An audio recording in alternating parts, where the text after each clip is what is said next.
হয় আসলে আমাৰ এই প্ৰক্ৰিয়াটো বহুত দিনৰ পৰা পৰিকল্পনিত আছিল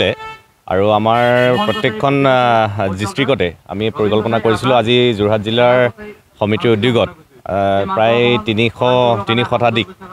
প্ৰশিক্ষাৰ্থীক প্ৰশিক্ষণ দিয়া হৈছে আৰু আগন্তুক আসলে এই প্ৰক্ৰিয়াটো কৰা হৈছিল আমাৰ 25 আৰু 26 মাৰ্চত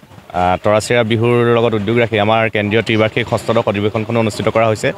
তাত আমাৰ পৰিকল্পনা আছিল যে 1000 গৰাকী তৰাচিৰা বিহু নচা খোলাংগুৰি নৃত্যক আমি প্ৰদৰ্শন কৰাম আৰু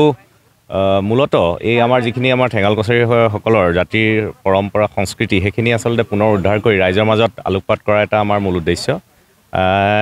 এই খোলাংগুৰি নৃত্যতে আপোনালোকে দেখিছে খুব উলহ মালহেৰে আসলে বিয়া এখনত বৃদ্ধসকলে বা হওক বা আয়তীসকলে তাত খুব ফূৰ্তি ফাৰ্তা কৰে আৰু সেইটো আসলে মানুহৰ মাজত আমি প্ৰদৰ্শন কৰিবৰ কাৰণে খুব সংগঠিত কৰি ব্যৱস্থা প্ৰণালী কৰা গৈছে আৰু আমি আশা কৰোঁ আগন্তুক দিনত এই সকলোৱে এই যিটো আমাৰ নৃত্যটোক চাই সকলোৱে ভাল পাব আৰু যিটো আমাৰ পৰম্পৰা লোকনৃত্য আমাৰ জাতীয় উৎসৱ তৰাচিৰাৰ লগতে সংগতি ৰাখি আগন্তুক এইটো প্ৰদৰ্শন 1000 গৰাকী হ'ব বুলি আশা ৰাখিছোঁ মানে এই বস্তুটো আমি সদৌ অসম ঠেঙাল কছাৰী সংগঠনৰ তৰফৰ পৰা আগন্তুক যি আমাৰ ঠেঙাল কছাৰীসকলৰ জাতীয় উৎসৱ তৰাচিৰা বিহুৰ আন্তৰিক শুভেচ্ছা আৰু অভিনন্দন জ্ঞাপন কৰিছোঁ আমাৰ অহা 25 আৰু 26 মাৰ্চত আমাৰ সদৌ অসম ঠেঙাল কছাৰী কেন্দ্ৰীয় সমিতিৰ যি অধিৱেশন হ'বলৈ গৈ আছে এই অধিৱেশনৰ কাৰণে আমি আজি যোৰহাট জিলা ঠেঙাল কছাৰী সংগঠনে 10 দিনীয়াকৈ আমি যি কৰ্মশালা অনুষ্ঠিত কৰিছোঁ এই কৰ্মশালা আজি সামৰণি অনুষ্ঠান আজি আমাৰ যি কেন্দ্ৰীয় অধিৱেশনৰ লগত সংগতি ৰাখি যি আমাৰ জাতীয় উৎসৱ তৰাচিৰা বিহুৰ লগতে আমাৰ 1000 গৰাকী আমাৰ খোলাংগুৰি নাচনী আমাৰ নাচিব আমি সেইকাৰণে আমাৰ যোৰহাট জিলাৰ পৰা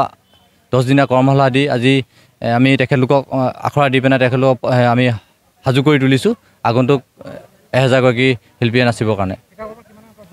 যোৰহাটৰ পৰা আমাৰ প্ৰায় 300 গৰাকী আমাৰ নাচনীয়ে অংশগ্ৰহণ কৰিব